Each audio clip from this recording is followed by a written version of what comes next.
Migration en Afrique, le continent noir, une terre d'avenir. Appauvrie, privée d'une bonne partie de ses ressources naturelles, l'Afrique est pourtant aux yeux de certains un socle assez solide pour bâtir un avenir. Dans ce numéro des « Au cœur de l'actu », BBC Afrique donne la parole à 3 personnes qui ont choisi de venir vivre et travailler en Afrique. Mafalda Marchioro, une Italienne âgée de 42 ans, vit au Sénégal depuis 3 ans. À la question de savoir pourquoi elle a choisi de venir s'installer dans ce pays d'Afrique de l'Ouest, elle a répondu « C'est une idée que j'avais dans la tête depuis plusieurs années. J'ai étudié dans une école de Londres, qui s'appelle School of Oriental et African Studies. Là-bas, j'ai commencé à comprendre les dynamiques entre l'Europe et l'Afrique, il y avait plusieurs choses qui m'intéressaient. En même temps, depuis que j'étais petite, j'ai toujours été passionnée par la culture et la musique africaine, celle d'Afrique de l'Ouest notamment.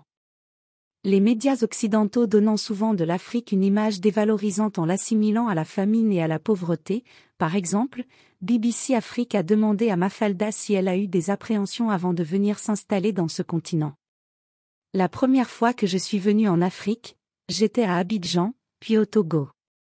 Quand j'ai vu l'aéroport d'Abidjan, j'ai estimé que cette idée que nous mettent les médias occidentaux dans la tête est complètement fausse, dit-elle. J'ai vu un aéroport moderne, avec des gens normaux, qui travaillaient. C'était le contraire ce que l'on me disait de l'Afrique, ajoute la jeune dame. Mafalda s'apprête à quitter le Sénégal pour s'installer en Côte d'Ivoire. Je m'intéresse à toutes les solutions que l'Afrique peut proposer pour être souveraine et libre. Dans une capsule vidéo postée sur Instagram, Haïlé Zinsou Noumavo met en relief le travail des bronziers béninois. Certaines de ces vidéos comptabilisent jusqu'à 400 000 vues sur YouTube. Pour atteindre de telles performances, il n'a besoin que de son smartphone et d'un peu de créativité. Ce Martiniquais considère l'Afrique comme une mine d'or. J'ai adoré, ici, la capacité d'expérimenter des choses sans que ce soit difficile à assumer. En Occident, j'ai essayé de faire de l'entrepreneuriat. Mais c'était très difficile. L'Afrique nous montre beaucoup d'astuces. Je m'intéresse à toutes les solutions que l'Afrique peut proposer pour être souveraine et libre, explique-t-il. Nous avons créé notre entreprise pour aider à la valorisation des bijoux en bronze créés par les bronziers d'Abomey. Nous pensons, qu'en tant qu'Africains revenus dans le continent, que ces objets sont importants, affirme Haïlé Zinsou Noumavo. Depuis 6 mois, il commercialise les bijoux en bronze, sous le label RA, Retour en Afrique. Avec un capital de 50 000 francs CFA, cette activité lui rapporte au moins 650 000 francs CFA par mois, dit Haïlé Zinsou Noumavo. La plupart de ses clients sont en Occident.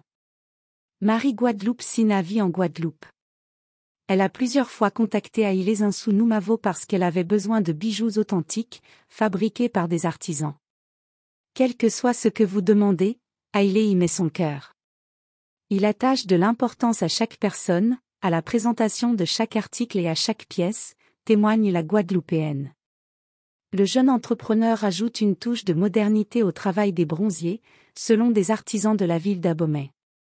C'est quelqu'un qui veut vraiment faire évoluer notre métier et valoriser la culture béninoise. On sort les idées ensemble, mais la plupart d'entre elles viennent de lui.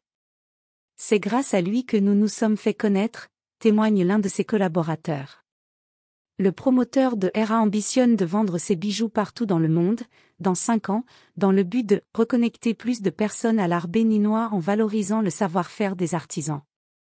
Nous restons au Bénin, où Emmanuelle Sodji s'est installée depuis 2017. Elle vit en Afrique de l'Ouest depuis 13 ans et offre ses services à la presse écrite et aux médias audiovisuels étrangers. Pour cette journaliste indépendante, l'audiovisuel africain est en train de s'imposer dans le paysage médiatique international. C'est très intéressant de travailler en Afrique. Nous sommes en train de vivre une époque particulière, avec une redistribution des cartes en Afrique de l'Ouest. La jeunesse africaine francophone milite pour un changement d'approche de la politique africaine de la France. Il se passe beaucoup de choses sur le terrain. Nous sommes les témoins de cette histoire en train de se dérouler sous nos yeux.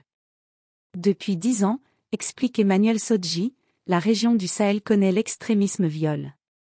On ne sait pas ce que cela peut donner comme conséquence. Il y a aussi le retour des coups d'État. En même temps, l'Afrique est un continent très prometteur, sur le plan économique.